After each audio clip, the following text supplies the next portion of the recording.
Tax day is next Monday, and if you've waited until the last minute to file, oh, don't worry, there's still time. Here with some last minute advice, Rafael Tolino from the IRS. Good morning. Every time I see you, it's time to pay up money. Hi, well, sorry about that. I'll just maybe you're getting a refund. Most people get a refund. Yeah, I doubt that. I don't know. I doubt that. Okay, tax day is next Monday, and if you've waited to the very, very last minute, obviously you've waited even longer because the tax day is usually in April, and it got moved to May. It did for the second year in a row, believe it or not. It's kind of a weird thing, but the pandemic has caused some unintended consequences, right, for all of us. And last year, July 15th, this year, May 17th, because Saturday coming up here is on the 15th, so it moves to Monday. But yeah, all the same things apply, although, man, nothing's really been quite normal in the last 14 months or so. Lots of legislation, those economic impact payments, rounds 1 through 3, which are not taxable, by the way. I've read somewhere where a lot of folks think that is taxable, but those stimulus payments, aka stimmies, as I've read, are not taxable. But yeah, still a week left, and seems weird to be talking about filing taxes in May, but that's where we are.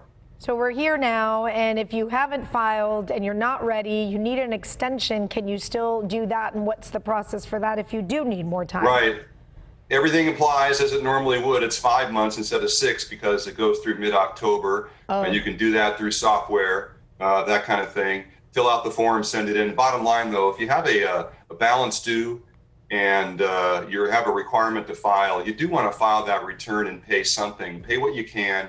Let's work something out like a payment plan, that kind of thing, which you can set up online very easily at irs.gov, because the penalties and the interest that can accrue for not filing a return with a balance due is much greater than filing and not full paying and then paying over time. So keep that in mind as well as you get to filing this week. And then also do what you can to e-file. It's so much easier and more convenient. And we are processing things much quicker. Paper is certainly still a little bit slow due to the COVID environment and that kind of thing, and catching up with last year. So e-file, get the extension if you need it. But just keep in mind, it's an extension of time to file, not necessarily to pay. As you, I'm sure, know, Rafael, it's been tremendously hard on many families financially this year, just making ends meet and trying to survive over the past year. So if you know you are going to owe money, one would tend to say, okay, I'm just going to ignore it and pretend that it's not there.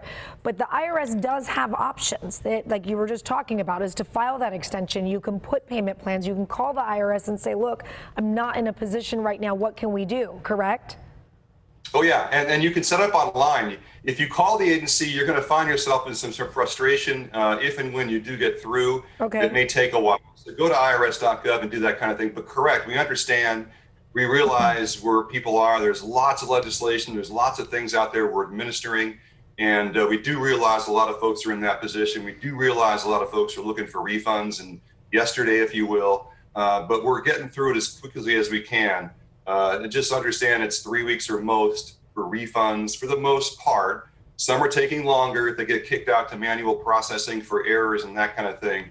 But the bottom line is everything moving to getting those refunds out as quickly as we can. So 3 weeks right now to get a refund, because we've heard that there's been some delays on some of these refunds. Oh, yeah, no. Generally 3 weeks or less for a paperless tax return. Yes, there has been delays. If there's errors, it's kicked out to manual processing. Okay. Understood this year is a little different, but we're working on keeping those goals as best we can.